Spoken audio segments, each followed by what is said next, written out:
বহুদিন ধরে পড়ে থাকা একটা কাজ নিয়ে আজকে বেরোচ্ছি। বহুদিন বললে হয়তো ভুল হবে, প্রায় 3 বছরের কাছাকাছি হয়ে গেল এই কাজটা আমাদের করা হচ্ছিল না। তোমরা শুনলে হয়তো অবাকই হবে, তিমশির বয়স এখন 3 বছর 5 মাস, তবে ওর অন্নপ্রাশন হয়েছে 7 মাস বয়স যখন, তবে থেকেই তার অ্যালবামটা কিছুতেই রেডি করা হচ্ছে না। ফটোস, ভিডিও সমস্ত কিছু কিন্তু বাড়িতেই ছিল, কিন্তু সেগুলো সিলেক্ট করে নিয়ে যে একটু বেরোবো, যে কাজটা করে নিয়ে আসবো, সেই সময়টুকুই হচ্ছিল না। সো ফাইনালি আজকে সেই কাজটা করতেই বেরিয়েছি।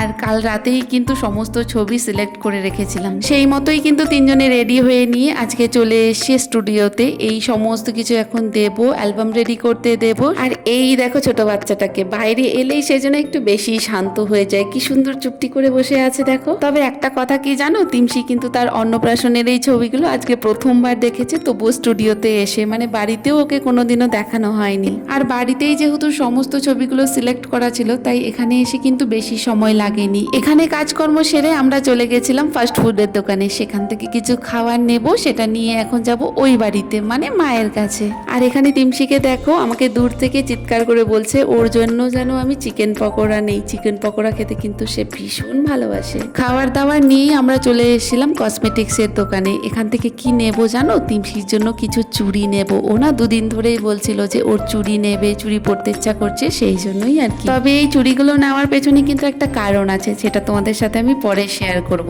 তারপরেই দেখো সেখানে কাজকর্ম সেরে আমরা চলে এসেছি এখন এই বাড়িতে। এই বাড়িতে এসেই তো ম্যাডামকে চিকেন পকোড়া দিয়ে বসিয়ে দিয়েছি। আর জানো তোমরা, আমরা যখন এসেছিলাম তখন মা আর বাবা কিন্তু মেলায় গেছিল, মেলার থেকে এসেছে জিলেপি নিয়ে, সেটাই আমরা এখন বসে খাচ্ছিলাম। আর আজকে দিদুন বাড়িতে এসে কিন্তু তিমশি দাদুকে পেয়েছে, মানে দাদুকে দেখেছে। নর্মাল দিনে কিন্তু বাবা থাকে না, তো আজকে যেহেতু দেখেছে তাই আজকেও একটু বেশি খুশি ছিল। দাদুর সাথে বসে অনেকক্ষণ গল্প করেছে। দাদু আর নাতনি মিলেতে যতক্ষণে গল্প করছিল, আমি এদিকে কিন্তু দেখে নিয়েছিলাম যে মা মেলা থেকে কি কি জিনিস কিনে এনেছে। আজকে কিন্তু তিমশি দাদুর সাথে বসে অনেক রকমের কথা বলেছে। ও যদি কাউকে পায় না কথা বলার মতো, মানে সারাক্ষণ বসিয়ে তাকে গল্পই শুনিয়ে যাবে, নিজের কত রকমের কথা, সারাদিনে কি করেছে না করেছে সমস্তটা। আর এভাবেই আমরা সবাই মিলে একটা সুন্দর সন্ধ্যাবেলা কাটিয়েছি। ভিডিওটা কেমন লাগলো অবশ্যই জানিও।